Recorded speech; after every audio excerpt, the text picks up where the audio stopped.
ela só tem 2% de todo o território brasileiro.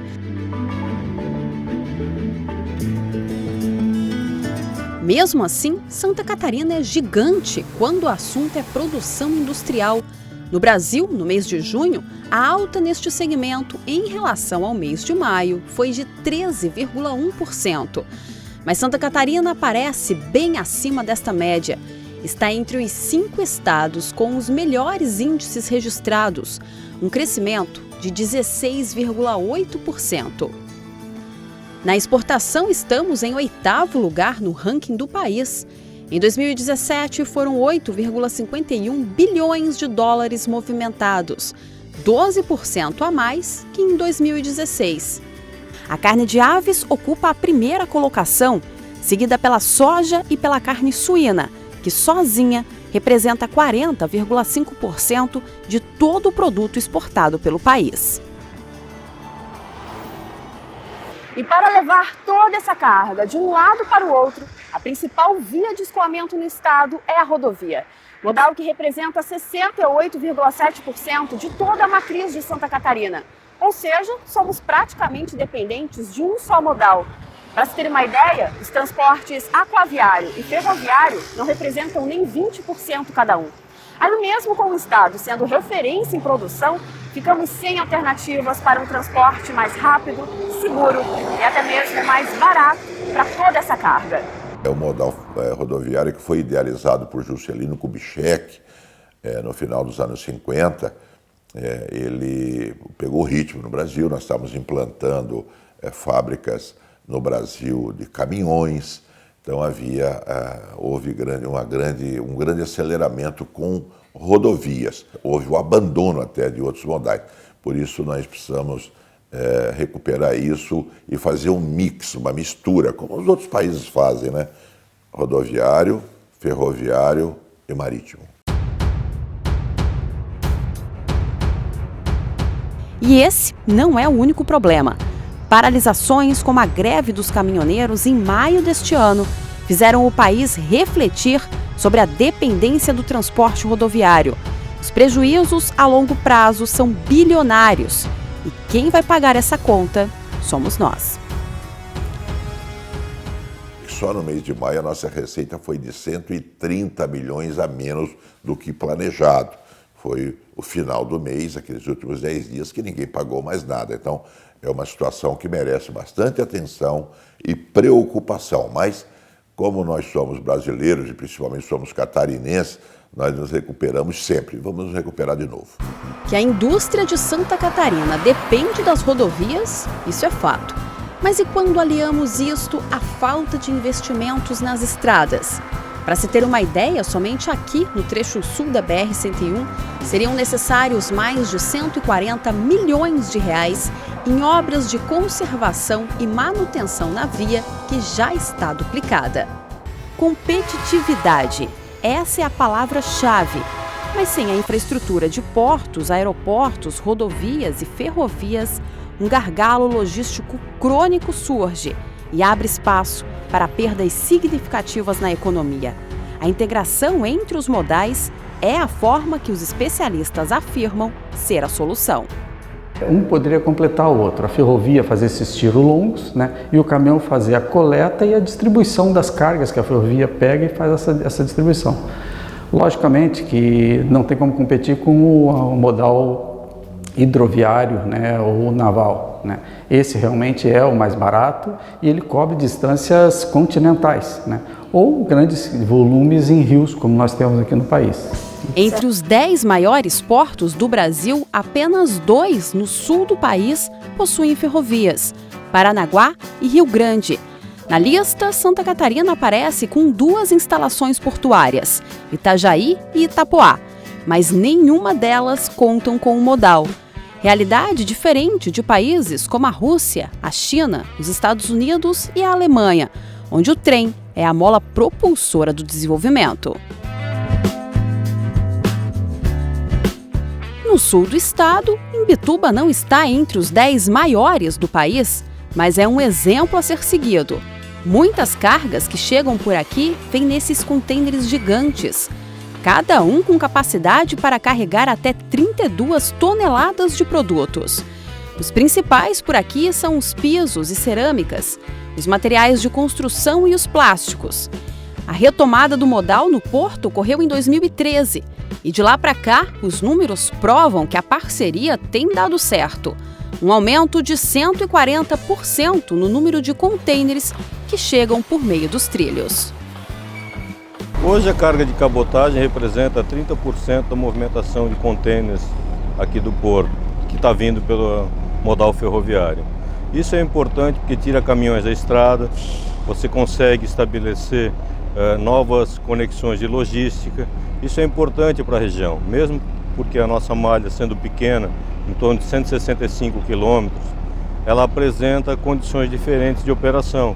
Você tem como fazer um planejamento diferenciado que facilita, inclusive, a chegada das cargas aqui no Porto de Imbituba.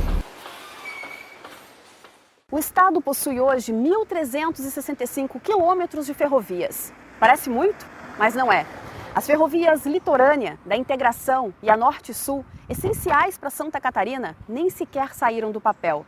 E sem uma malha ferroviária ampliada, o que existe hoje leva muito pouco a quase lugar nenhum.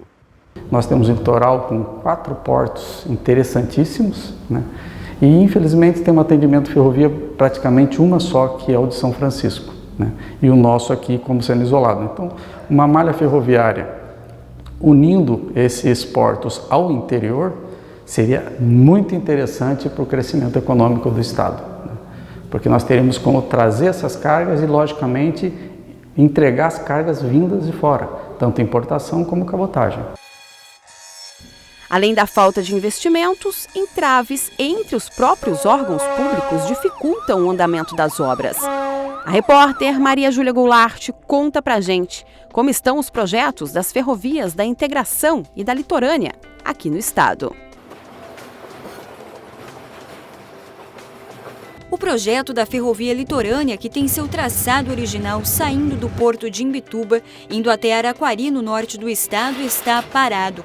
O DENIT não consegue criar alternativas para superar o entrave do componente indígena no Morro dos Cavalos.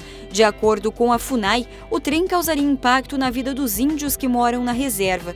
A solução apresentada pelo órgão não agradou. Ela aumenta em 30 quilômetros o trajeto original, prevê a construção de mais 7 túneis, o maior deles com 56 quilômetros de extensão, e prevê um custo de 16 bilhões de reais para o governo. Sem a definição do traçado da ferrovia litorânea, não é possível dar continuidade ao importante projeto para o oeste de Santa Catarina, a Ferrovia da Integração. Apelidada de Ferrovia do Frango, tem traçado original de 700 quilômetros previstos, saindo de Dionísio Cerqueira e indo até o porto de Itajaí. Para a Fiesc, o que falta é um diálogo entre o DENIT, a Valec e a FUNAI. O projeto da Ferrovia Litorânea é um projeto do DENIT e o da Leste-Oeste da Valec.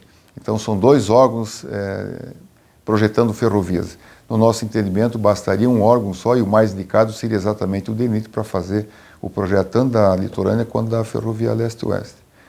E a questão ambiental, a questão indígena, né, isso tem que ter uma solução. Então, há uma dificuldade interna no próprio governo em se discutir essas questões e resolver. Não se admite, né, e digo mais, a gente tem que respeitar a questão indígena, mas temos que achar uma solução que não seja um óbice para nós de não termos uma ferrovia atendendo ao nosso estado de Santa Catarina.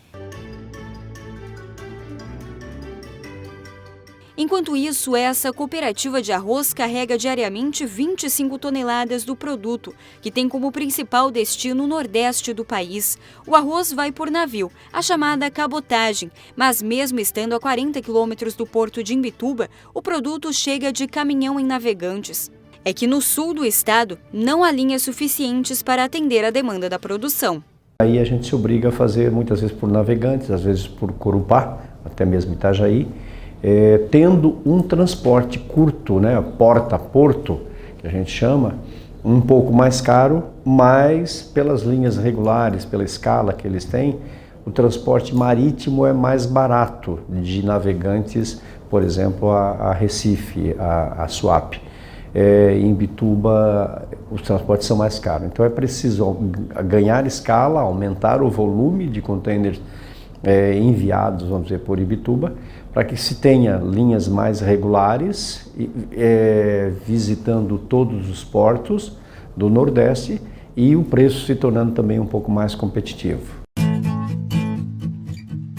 Se a linha férrea que chega em Imbituba fosse ligada à malha nacional, o porto conseguiria atender até mesmo os municípios do Rio Grande do Sul e desafogaria o porto de Rio Grande. E se a cada dia fica mais difícil acreditar que os projetos das ferrovias da integração e litorânea vão realmente sair do papel, o jeito é pensar em alternativas. Eu defendo a ligação da ferrovia Tereza Cristina, a partir de Forquilinha, que é o final dela, ao Planalto gaúcho ou catarinense. Você ligando Forquilinha a Lages, né, ou a Vacaria, ou entre as duas, acho até que vai ser lá na Coxilha Rica, por aí, lá em Lages, né, no Planalto, você ligaria essas ferrovias e colocaria então a Tereza Cristina na malha nacional. E aí o porto de Imbituba passa a ser o porto preferencial para o escoamento de cargas do Planalto gaúcho, do Planalto e do Oeste de Santa Catarina, não é? E aí realmente, efetivamente, você vai ter um ganho muito grande para o porto e para a região. O transporte faz parte da logística, que é fundamental. Com planejamento, conhecimento e infraestrutura disponível, ela é a base para que a economia do estado cresça ainda mais. Mas para muitas empresas a conta não fecha. O custo para o empresário catarinense com logística hoje gira em torno de 14 centavos para cada R$1 faturado. E 49% deste valor é gasto com transporte. Investindo em outros modais, o cenário poderia ser diferente. Isso porque um transporte rodoviário levando 1 tonelada de carga faz com 1 litro de diesel 25 quilômetros. Neste mesmo cenário, o transporte ferroviário faria 80 quilômetros e o hidroviário 200 quilômetros. Para esta especialista, as indústrias precisam procurar melhorar sua logística interna para amenizar os efeitos da precariedade da infraestrutura dos transportes, que só seria resolvida se cada modal tivesse o seu papel de destaque, trabalhando de forma integrada, fortalecendo a economia, deixando Santa Catarina ainda mais competitiva. E para ela, recursos tem. O que falta é a gestão dos processos e de mediadores para resolver o problema. Falta investimento e falta principalmente, é um ponto também que eu tenho discutido bastante, a capacidade de desenvolvimento de negócios.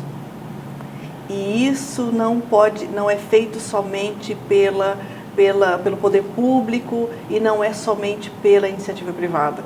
Então, o processo de desenvolvimento de negócios, ele precisa passar pelo poder público, pela iniciativa privada, pela sociedade no geral, porque tem que mudar uma cultura. Nós temos uma cultura aqui que foi rodoviarista desde os anos 40 até hoje.